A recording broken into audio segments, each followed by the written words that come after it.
Assalamualaikum warahmatullahi wabarakatuh. Assalamualaikum warahmatullahi wabarakatuh. Ya, saya guru ngaji di Tegorong Entertainment. Oke. Ustadz, kaitannya dengan perkataan Imam Malik yang mengatakan ta'allamal adaba qabla an tata'allamal ilma. Beliau belajar adab 16 tahun, belajar ilmu 4 tahun. Ya. Pertanyaan saya, kenapa belajar adab itu jauh lebih lama dibandingkan dengan belajar ilmu? Yang pertama, Quran surah kedua di akhir ayat 282. Sebelah kiri paling bawah di pojok tuh ya. Allah sampaikan wattaqullaha wa yu'allimukumullah. Tingkatkan takwamu kepada Allah, maka dengan peningkatan takwa itu Allah akan mempercepat penambahan pengetahuan dan pemahaman kepadamu. Jadi takwa didahulukan sebelum ilmu. Apa di antara turunan takwa itu? Ternyata turunan takwa itu di antaranya adab. Takwa disebutkan dan derivasinya di Quran sebanyak 240 kali. Pemiliknya disebut taqi, jamaahnya disebut muttaqin. Siapa di antara ciri muttaqin itu? 2. 1, yang punya adab terhadap Allah. Dari mulai dia menata bangunnya, dia doanya, dia berinteraksi dengan istighfarnya. Quran surah ke-51 ayat 15 sampai dengan 23. Ya? Dan orang yang punya adab dengan sesama. Quran surah ketiga ayat 133 sampai 134. Alladzina yunfiquna fis sarai wad dharra wal kadhiminal ghaidha wal 'afina 'anil nas wallahu yuhibbul muhsinin. Adab. Kenapa adab didahulukan sebelum ilmu? Adab itu sikap moral yang membimbing kita untuk berperilaku baik. Kalau orang berilmu, adabnya belum baik, moralnya belum baik, maka dia akan membuat perilaku yang buruk, yang damage-nya lebih besar dibandingkan dengan orang yang belum punya ilmu. Orang korupsi kalau pintar, ngambilnya banyak. Dibandingkan dengan orang yang mencuri tapi nggak pintar. Kijang, nanti durian disimpan di sini ya. Tuh. Ya, banyak motifnya. Dan damage-nya lebih banyak.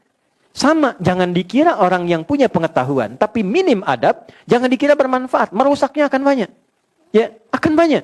Siapa yang banyak memberikan fatwa yang keluar buruk, dan itu mencelakakan. Betapa banyak orang belajar, tapi kemudian setelah belajar berselisih. Ada yang mencela si fulan, ada yang mencela si fulan. Ada yang suami baru ngaji pulang mencela istri. Istri baru ngaji, bid'ahkan suami. Dan yang paling menarik adalah, ketika kita belajar kan untuk menyatukan.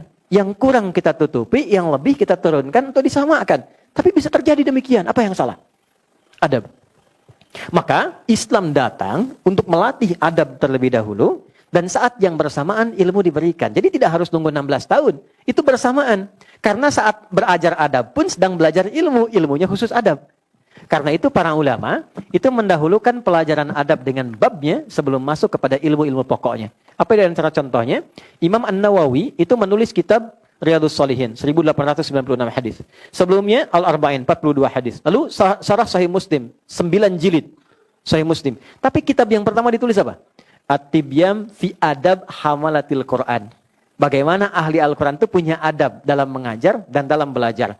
Anda lihat di antara bab pertamanya. Wala yata'allamu illa mimman kamulat ahliyatuhu. Tidaklah seorang murid belajar kecuali kepada guru satu yang pakar di bidangnya. Jangan sampai ini mengundang belajar hadis tapi pada orang yang tidak tahu hadis. Kalau gurunya paham fikih, fikih saja. Gurunya tafsir, tafsir saja. Jangan diminta guru tafsir ngajar fikih. Salah. Yang kedua apa? Wa kamulat akhlaquhu. Akhlaknya baik.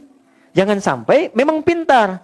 Tapi maaf, membencinya banyak. Kasar kata-katanya. Sehingga muridnya keluar, pintar nas, tapi pintar juga kekasarannya.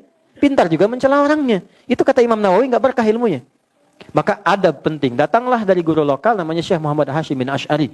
Menulis 19 kitab. Di antara 19 itu kitab pertamanya Adabul Alim wal Muta'allim. Maka diajarkan di situ dasar-dasar adab. Kemudian masuklah kepada apa yang Anda tadi sampaikan. Saya ada koleksi lebih hampir 40 di kitab tentang sholat. Nah, di antara kitab-kitab itu ada beberapa yang bagus yang menjelaskan tentang hikmah, makna, dan adabnya. Satu namanya Nadharat fi Ma'anis Shalah. Yang kedua namanya Asrarus Shalah. Nanti lain waktu kalau tiba lagi, misalnya nanti kita tunjukkan sesuai dengan apa yang teman-teman harapkan. Jelas ya? Allahu a'lam bishawab.